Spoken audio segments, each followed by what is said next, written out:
another episode of Roaming with Rita और नाइबजादा असफन यार खटक के आने से आप आई बाहर आई। अच्छा, असफन जो है वो जा रहे हैं पाकिस्तान की नुमाइंदगी करने के लिए। कहाँ जा रहे हैं? किर्गिस्तान जा रहे हैं।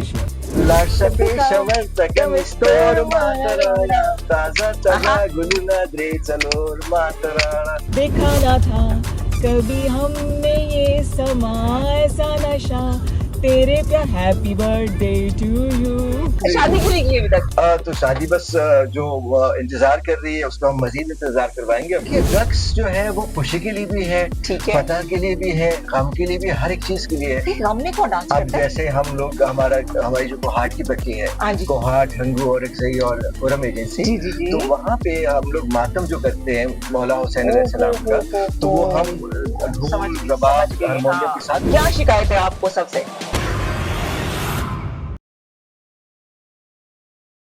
ले जी, welcome to another episode of roaming with Rita, uncut और अनफिल्टर्ड विद। देख लिया आपने जो शख्सियत मेरे साथ बैठी है, और नाइबजादा असफन यार खटक और क्लासिकल डांसर हैं, सूफीज़म से कनेक्टेड हैं।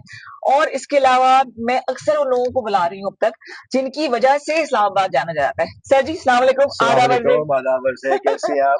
आप कैसे हैं? बहुत शुक्रिया। आपका बहुत शुक्रिया कि मुझे मदद किया। नहीं, आप सर उस्तादों में, अच्छा, one of the reason that you are famous कि आप हम्बल है बहुत ज्यादा। बस असल में ये हमारे उस्तादों का कमाल है, हम तो कुछ भी नहीं है। अगर मैं आपके साथ बैठा हूँ या आपने मुझे इज्जत बख्शी है तो वो उस्तादों की वजह से। अरे वाह।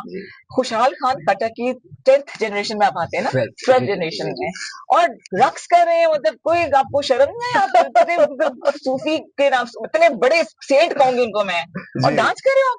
तो देखिए वो शायर थे ना, तो शायर अल्फाज का रक्स करता है और मैं आज़ा की शायरी कर रहा हूँ। अरे वाह। तो कोई इख्तिलाफ नहीं है, बल्कि उन्हीं की शायरी को मैं अपने रक्स में इस्तेमाल करता हूँ। अच्छा, बैकग्राउंड आपका पश्तून है ना? जी जी। तो वो ये लोग ये नहीं कहते कि इसने घघरा पहन के ये डांस कर रहा होता है हमारे पश्तून कल्चर के, मतलब गैरत के नाम पे? ये क्या है ये? मैं खुद नहीं मानती, मैं इनको गुरु मानती हूँ, लेकिन ये लोगों की सोच है। बिल्कुल लोगों की सोच है, और लोगों को गुनाह इसलिए नहीं है कि उनको मालूम नहीं है कि ये जो हमारी जो बड़ी कमीज है, ये हम सब पश्तूनों का कौमी लिबास है। और ये वक्त के साथ साथ जिस तरह लिबास तंग होता जा रहा है, मुख्तसर होता जा रहा है, तो हमारे पुराने जमाने का शाही लिबास था जो कि आम लोग भी पहनते थे। मतलब आम लोगों का अभी तक अगर आप अफगानिस्तान का लिबास देख लें तो उसमें बड़ी कमीज है। ठीक, असल में सकाफत तब तक जिंदा रहती है जब तक औरतें पहनती हैं। अब औरतें अभी तक वो बड़े घाघरे पहनती हैं, बड़ी कमीज से, लेकिन जिस दिन औरत छोड़ जाएगी फिर वो लिबास हमेशा के लिए खत्म हो जाएगा। अच्छा, ये पश्तूनों के कल्चर में जंग और तलवारें वगैरह ये क्यों होती हैं? मतलब ये सिर्फ और सिर्फ खटक डांस में है तलवारें। अतर में क्योंकि खुशहाल खान खटक के वालिद के जमाने में, मलक शहबाज खान के जमाने में, उनको तलवारें दे दी पश्तूनों को, ताकि वो मैदान में जब रक्स करें तब भी वो तलवारों से रक्स करें, ताकि वो जब मैदान जंग में हो तो उनकी जंगी मश्क हो। तो जंगी तमरीन के लिए बैटल एक्सरसाइज के तौर पे शुरू हुआ। तो अतन पहले एज अ वॉर डांस होता था ना, वॉर के लिए। अच्छा, सही बिल्कुल। देखिए रक्स जो है वो खुशी के लिए भी है, फतह के लिए भी है, गम के लिए भी, हर एक चीज के लिए है। गम में कौन डांस करता है? अब जैसे हम लोग हमारी जो कोहाट की पट्टी है, कोहाट, हंगू और एकसई और खुरम एजेंसी, तो वहाँ पे हम लोग मातम जो करते हैं मौला हुसैन अलैहिस्सलाम का, तो वो हम ढोल रबाब हारमोनियम के साथ करते हैं। अच्छा, सही ऐसा ही है। और आपकी वजह से मौसम कितना हसीन हो गया देखें। बस ये आपके आने से आप आई बाहर आई। हाय। अच्छा, क्योंकि हम सोशल मीडिया हैं तो पॉडकास्ट का फायदा ये कि हम दिल की भड़ास निकाल सकते हैं। बिल्कुल। क्या शिकायत है आपको सबसे? कोई शिकायत नहीं है, नहीं, सच बोलो, सच बोलना है। अच्छा, और मैं कॉफी नहीं पिलाऊंगी। नहीं, बस देखिए ना, हर एक तजर्बा जिंदगी में अच्छा है। ठीक है, तल्ख तजर्बात और ज्यादा अच्छे होते हैं जो कि आपको मजबूत करते हैं, और आप उन तल्ख तजर्बात की बुनियाद पे ये सोचते हैं, कम से कम मैं ये सोचता हूँ कि जो बाकियों पे जो गुजर रही है वो तो शायद मेरे ऊपर एक आध मरतबा गुजरी ना, क्योंकि we are very blessed, we are blessed educationally, we are blessed financially, we are blessed family wise, और बहुत से ऐसे तरीकों से हम ब्लेस्ड हैं। लेकिन कभी कभी जब हमारा कोई काम नहीं हो रहा होता तो हमें तकलीफ होती है, और फिर हमें सोचना चाहिए कि जो गैर तालीम याफ्ता है, जो जिनके पास पैसा नहीं है, उनके साथ तो हमेशा ये सूरत हाल होती होगी। ऐसा ही है, ऐसा ही। अच्छा, आपने किससे सीखा ये? आपने भरतनाट्यम भी सीखा है? जी, मेरा आगाज हुआ जब मैं ए लेवल्स कर रहा था बीकन हाउस से। अच्छा, बीकनाइट है? जी जी, बीकनाइट, द ओल्डेस्ट बीकनाइट। क्योंकि आजकल तो हर कोई बीकन हाउस में है, लेकिन 80s में बहुत कम लोग थे। अब तो नया शुरू हुआ था। ऐसे ही तो ये है कि मैं उस वक्त ए लेवल्स कर रहा था। अच्छा। और एक द न्यूज में इश्तिहार आया कि classical dance for women and children. तो मैंने उनको कॉल किया पीटीसीएल से, मोबाइल तो कम थे। तो मैंने कहा कि ये क्या कि only for women and children क्यों? मैं एक लड़का होके क्यों नहीं सीख सकता? तो मैं गया E7 में गया, और वहां पे मैंने सीखना शुरू किया उनसे क्लासिकी कथक रक्स। साहिबा खुशनूर जी मेरी पहली उस्तानी रही है, जो पिंडी में मुकीम है। तो उनसे मैंने सीखा, वो बीकन हाउस में भी पढ़ाती रही है काफी अर्सा। और उसके घर वाले मान गए? घर वाले इसलिए मान गए कि घर वालों ने कहा कि ए लेवल कर रहा है तो भले रक्स सीख ले, कौन सा मतलब शौक ही है ना। और मुझे भी ये कभी ये अंदाजा नहीं था कि मैं फिर इसको बाकायदा प्रोफेशन नहीं कर पाऊंगा। अच्छा। फिर 2007 में बादाम इंदु मिठा जी, माशाल्लाह एक बहुत बड़ा नाम, सदारती तमगा, उसने कारकर्दगी की नाम याफ्ता। आपको मिले सदारती तमगा अभी तक? मुझे बस आपकी अब मिलेगा। आपका मुंह खुदा मुबारक करे, तो इंशाल्लाह आपकी दुआ से मिल जाएगा। अरे आपका तमगा जो है ना, वो आपके फैंस हैं, जो आपको मोहब्बत देते हैं, जो आपको इज्जत देते हैं। मेरा तमगा तो मेरे घर आ गया आपकी सूरत में, कि आप आए मोहब्बत से मुझे बुलाया।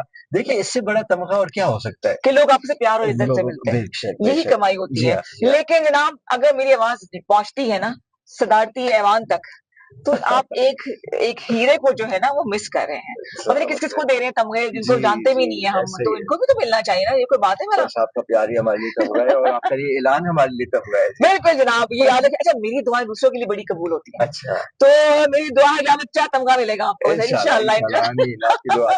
नहीं, सच ए हम्बल पर्सन। अच्छा, मैं आपको अगर ये कहूँ, रैपिड फायर कर दे जल्दी जल्दी।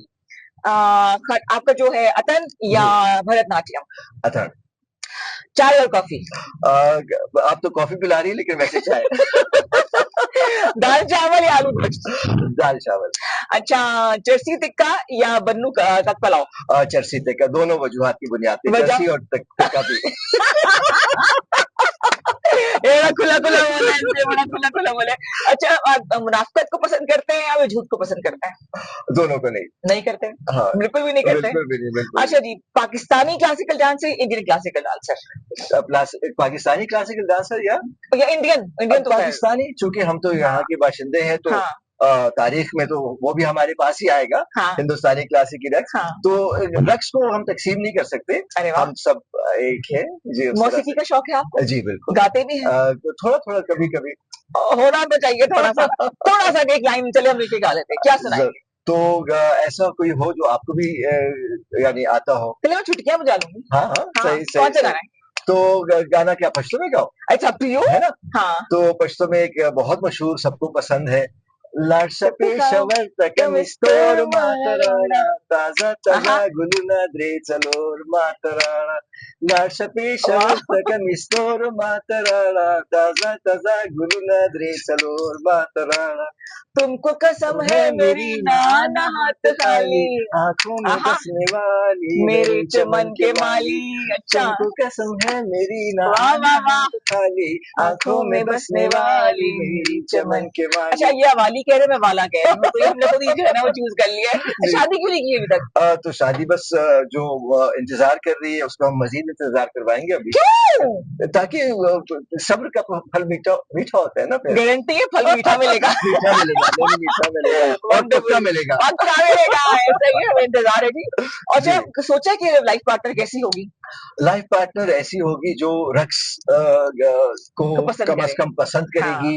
और अगर बहुत ही अच्छी होगी तो वो करेगी भी साथ। मना नहीं करेंगे उसको? क्यों मना करेंगे? गैरत नहीं जानती। देखिए, बात ये है ना कि अगर आप बापर्दा होके अब पूरे कपड़े पहन के बाहया रक्स करें। अब मैं आपको अर्ज करूं कि भरतनाट्यम और कम से कम कथक में सबसे जो बुरा समझा जाता है जिस चीज को, वो ठुमका है। कोहलू हिलाना, हिप मूवमेंट, ये सबसे मायूब समझा जाता है, सबसे यानी फोहश चीज है। तो क्लासिकी रक्स जो है वो तो ऐसी आला चीज है जिसमें अगर ठुमका बुरा है तो बाकी चीजों की तो इजाजत ही नहीं। ठुमका, हाँ सही बात है, ऐसे ही है, लेकिन जो ठुमका लगाने में मजा है देखिए, ये अपनी सोच की बात है। जी। आपने यहाँ पे जो कॉन्सेप्ट है, जो मैंने देखा है कि जो बाहया भी जा रही होगी तो उसको नहीं छोड़ा जाता। हाँ। अबाया पहना होगा, और अगर आप वेस्ट में जाके देख लें तो वहां पे शायद वो इतने आदी हो गए हैं, हमने इतना अपने आप को कॉन्स्टिपेटेड सोच दे दी है, घुटा हुआ माहौल है हमारा कि हमसे ये बर्दाश्त नहीं होता। एकेडमी बना लो, सिखाना शुरू कर दो, इतना जरूरी है। मेरे कोरोना के दिनों में एक था कि life during the time of cholera, नहीं, love during the time of cholera, एक मशहूर नॉवल था। तो उसके नाम पे फिर मैंने लिखा कि dance during the time of corona. Corona जब शुरू हुआ था तो तब मैंने ऑनलाइन डांस सिखाना शुरू किया था। अमेरिका में थे, कैलिफोर्निया में, पोमीग्रेनेट गार्डन डांस के नाम से। तो उन्होंने मेरे से रुजू किया इंस्टाग्राम के जरिए। देखिए ना कैसे इंटरनेट ने हमें मौके दिए। तो उन्होंने मुझे कहा कि असफंद आप हमें अफगानी रक्स सिखाएं, हिंदुस्तानी रक्स सिखाएं और पाकिस्तानी फोक रक्स सिखाएं। तो उनके साथ मैंने शुरू किया, लेकिन बदकिस्मती से ये हुआ कि जैसे जैसे कोरोना खत्म होता गया वैसे वैसे वो लोगों के पास इजाफी वक्त भी खत्म होता गया। और फिर आजकल ये है कि मैं अपने घर से टेरी नवाब दरबार की वसातत से मैं सिखाता हूँ, रक्स सिखाता हूँ। बहुत जरूरी है, दिमागों को खोलने की जरूरत है, सांस लेने की जरूरत है। हमारा आपकी जो है ना वो इस्लाह कर देता है। अच्छा, हम क्यों जज करते हैं, हम क्यों रिलीजन को बीच में ले आते हैं जबकि ऐसी कोई बंदिशें नहीं है?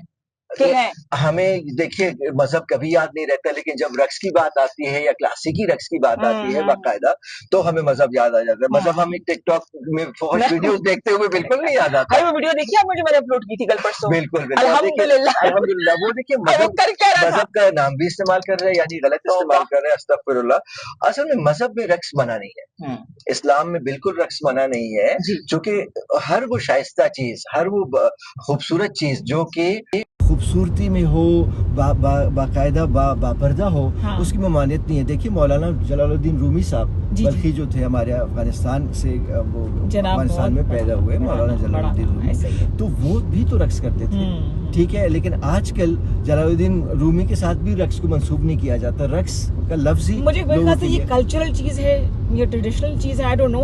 अच्छा जी, आपके लिए चैलेंज है कि मैं 2-3 गाने जल्दी जल्दी गाऊंगी, आपने मुझे बैठे बैठे परफॉर्म करके दिखाया। क्या बात है, ठीक है, स्विच करेंगे फौरन। ठीक।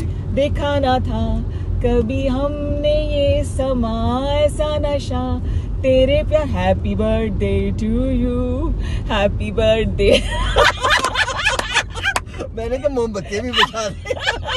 अच्छा, मैं गाना भूल गई, मैंने जो गाना था, you're too good।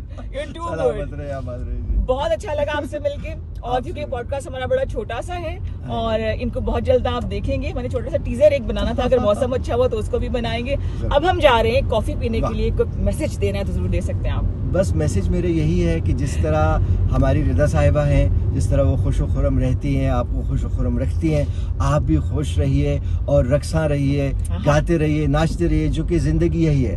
बाहया अपने दायरा इस्लाम में, अपने दायरा हया में आप जो भी करेंगे, खुदा आपसे कभी नाराज नहीं होगा। अलबत्ता अगर आप किसी का दिल तोड़ेंगे, दिल आजारी करेंगे, तो उससे रकास भी नाराज हो गया, उससे गाने वाला भी नाराज होगा और खुदा भी नाराज होगा। और इसलिए कहते हैं कि रक्स में है सारा जहां। अब जाइए ताकि हम कॉफी पी सकें। जी जरूर। सलामत रहिए। बहुत शुक्रिया।